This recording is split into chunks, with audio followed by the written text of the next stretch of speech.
श्री शिवाय नमस्तुभ्यम। हर हर महादेव।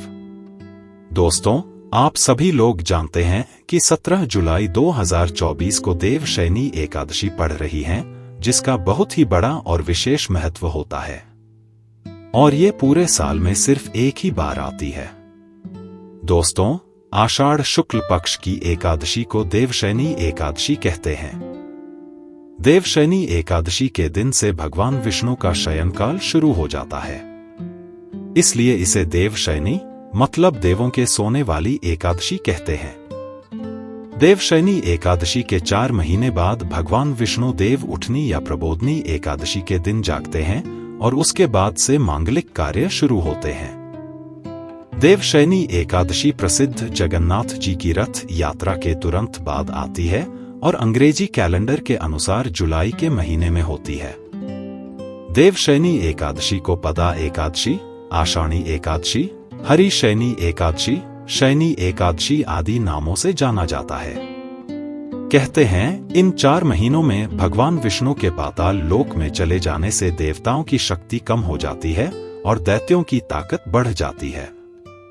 नकारात्मक ऊर्जा में बहुत वृद्धि हो जाती है और इसका बुरा प्रभाव ना हो, इसके लिए शास्त्रों में कुछ उपाय बताए गए हैं, जिन्हें देवशयनी एकादशी के दिन से ही किया जाना चाहिए। देवशयनी एकादशी के दिन कुछ उपाय करने से आर्थिक दिक्कतों को दूर करने के साथ ही जीवन में कामयाबी का रास्ता भी खुल जाता है। अब आज इस वीडियो में आपको देवशयनी एकादशी के कुछ सरल पर कारगर उपाय बताते हैं। बहुत सारी जानकारी एक ही वीडियो में मिलेगी, इसलिए कृपया वीडियो को लास्ट तक जरूर देखना और अगर चैनल पर नए हो तो सब्सक्राइब करना न भूलना।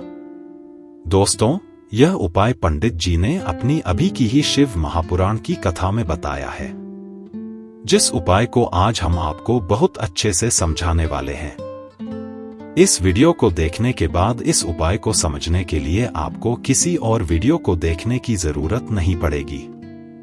पहला, अगर आप आर्थिक तंगी से परेशान हो तो ऐसी स्थिति में देवशयनी एकादशी के दिन कुछ उपाय करने से बहुत फलदायक रहता है और आपको आर्थिक रूप से लाभ मिलेगा। इस दिन क्या करना है, यह बहुत आसान है। स्नान ध्यान के बाद विधिपूर्वक भगवान विष्णु की पूजा करें। पूजा करने का ही विशेष फल होता है।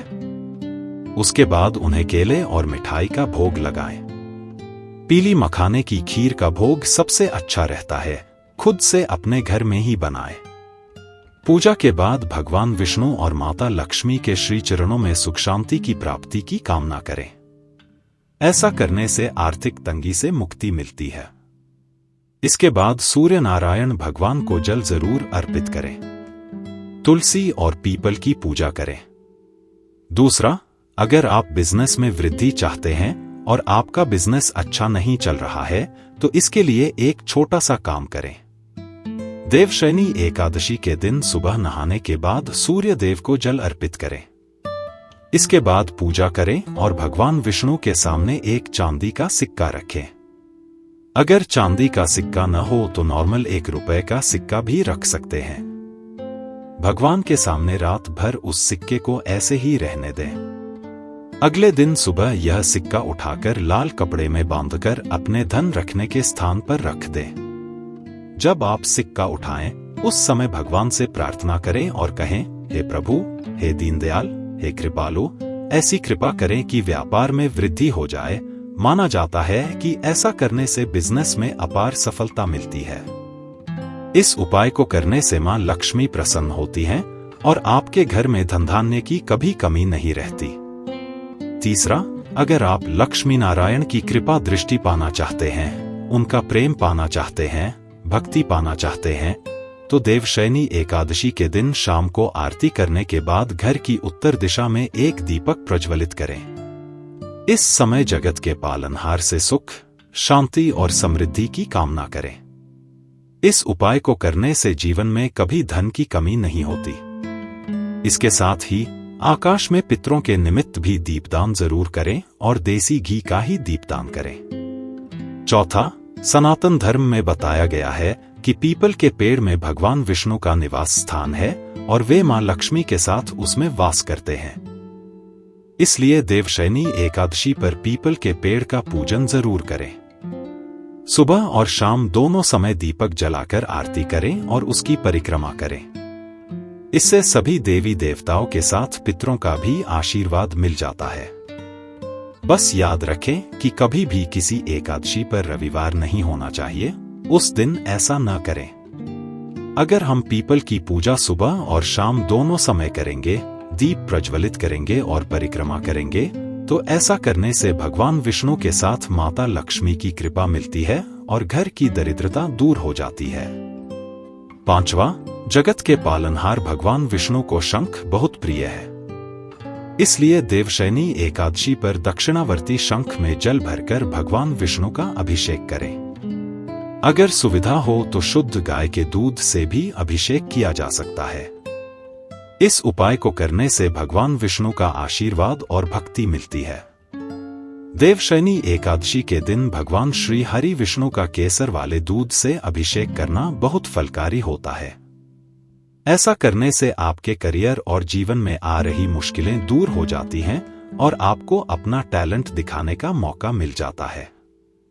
6, भगवान विष्णु को तुलसी बहुत प्रिय है, इसलिए एकादशी वाले दिन तुलसी माता की पूजा जरूर करें। बस याद रखें कि एकादशी वाले दिन तुलसी महारानी भी व्रती होती हैं, क्योंकि वे भी वैष्णव और भगवान विष्णु की प्रिया हैं। इसलिए उन पर जल अर्पित न करें, तुलसी जी को तोड़े नहीं, बस उनकी पूजा करें, प्रार्थना करें, दीप दान करें और परिक्रमा करें। 7वां, अगर आप अपनी आर्थिक स्थिति को मजबूत करना चाहते हैं तो एकादशी तिथि पर पूजा के समय भगवान विष्णु को हल्दी की 7 गांठें अर्पित करें। वहीं माता लक्ष्मी को 7 कौड़ियां अर्पित करें। पूजा के बाद पीले रंग के कपड़े में हल्दी की गांठों और कौड़ियों को बांधकर तिजोरी में या जिस भी जगह पर आप पैसा रखते हैं वहां रख दें। इससे घर में धन का आवागमन शुरू हो जाएगा और आता ही रहेगा। 8वां, छात्रों के लिए एकादशी के दिन श्रीमद् भागवत कथा का पाठ करना बहुत अच्छा होता है। बच्चों को बोले कि वे एक अध्याय पढ़े, लेकिन पढ़े जरूर। 9वां, अगर आप आर्थिक दिक्कतों से परेशान हैं तो देवशयनी एकादशी के दिन सुबह स्नान करके ब्रह्मा मुहूर्त में भगवान श्री हरि विष्णु की पूरी भक्ति और प्रेम के साथ पूजा करें। फिर एक पान के पत्ते पर, जो साबुत पान का पत्ता होना चाहिए, कटा हुआ नहीं होना चाहिए, उस पर ओम विष्णवे नमः हल्दी से लिखें। फिर भगवान के चरणों में उसे अर्पित करें। अगले दिन इस पत्ते को पीले रंग के कपड़े में लपेटकर तिजोरी में रखें। 10वां, अगर आपके वैवाहिक जीवन में कड़वाहट आ रही है और दिन ब दिन तू मैं बढ़ती जा रही है, तो देवशयनी एकादशी के दिन तुलसी पूजा जरूर करें। इस दिन लक्ष्मी माता को श्रृंगार की सामग्री अर्पित करें। दाम्पत्य जीवन में खुशियां पाने के लिए देवशयनी एकादशी के दिन तुलसी महारानी के सामने देसी घी का दीप प्रज्वलित करके आरती करें और उन्हें लाल रंग की चुनरी उड़ाएं। शास्त्रों के अनुसार इस उपाय को करने से वैवाहिक जीवन सदा खुशहाल रहता है और पति पत्नी के रिश्ते मजबूत होते हैं। 11वां, देवशयनी एकादशी पर दान पुण्य करने का भी बहुत महत्व है। कोई भी व्रत तभी पूर्ण होता है जब हम उसे दान करते हैं। इसलिए अपने जीवन की सभी मुश्किलों को दूर करने के लिए देवशयनी एकादशी के दिन किसी गरीब या जरूरतमंद को कुछ न कुछ दान जरूर करें। 12वां, देवशयनी एकादशी पर माता लक्ष्मी को प्रसन्न करने के लिए अनाज और गौ का भी दान करना बहुत उत्तम बताया गया है। नौकरी में सफलता पाने के लिए गुड़ और चने का दान करें। इसके अलावा आप किसी जरूरतमंद को वस्त्र दान कर सकते हैं। इस दिन किसी गरीब ब्राह्मण को पीला गमछा दान करना और पीला गमछा पहनाना भी बहुत अच्छा माना गया है। ऐसा करके देखने से बहुत लाभ मिलता है। पूज्य गुरुजी कहते हैं कि देवशयनी एकादशी को कुछ कार्य नहीं करने चाहिए जो आप गलती से भी उस दिन मत करना। शास्त्रों के अनुसार देवशयनी एकादशी के दिन जुआ खेलना बिल्कुल मना है। जो व्यक्ति एकादशी के दिन जुआ खेलता है उसका पूरा कुटुंब नष्ट हो जाता है, क्योंकि जिस स्थान पर जुआ खेला जाता है उस स्थान पर अधर्म का राजा वास करता है। धार्मिक मान्यताओं के अनुसार देवशयनी एकादशी की रात को सोना नहीं चाहिए। एकादशी व्रत का आधा फल दिन में और आधा फल रात में जागरण से मिलता है। मान्यता है कि एकादशी के दिन पूरी रात जागकर भगवान विष्णु की भक्ति करनी चाहिए, भजन कीर्तन करना चाहिए। ऐसा करने से भगवान विष्णु और माता लक्ष्मी का आशीर्वाद मिलता है। इस दिन भगवान विष्णु और मां लक्ष्मी की पूजा अर्चना करने से व्यक्ति के जीवन से पाप और समस्याएं खत्म हो जाती हैं। देवशयनी एकादशी के दिन दोपहर में नहीं सोना चाहिए। किसी से लड़ाई झगड़ा मत करना, बहस मत करना, किसी की बुराई चुगली वगैरह बिल्कुल मत करना। इसका भी बहुत अधिक दंड मिलता है। इसलिए ही साधु संत मौन व्रत की सलाह देते हैं, ताकि न बोलने वाली बात गलती से भी मुंह से न निकले। जब भी कोई उपाय करें तो विशेष ध्यान रखा करें, क्योंकि एक तरफ आप उपाय करके अपने ग्रहों को मजबूत कर रहे होते हैं और वहीं गलतियां करके दोष लेकर उस पुण्य को बराबर कर देते हो। ठीक है, तो इस चीज का विशेष ध्यान रखना। तो इस वीडियो में हमने देखा पूज्य गुरुजी द्वारा बताए गए देवशयनी एकादशी के 12 बहुत ही चमत्कारी उपाय, जिनमें से आप कोई भी उपाय कर सकते हैं। साथ ही साथ आपको क्या नहीं करना चाहिए यह भी समझा। अगर आपको यह वीडियो अच्छी लगी हो तो उसे लाइक करें, शेयर करें और कमेंट में हर हर महादेव जरूर लिखें। मिलते हैं अगली वीडियो में, तब तक के लिए श्री शिवाय नमस्तुभ्यम।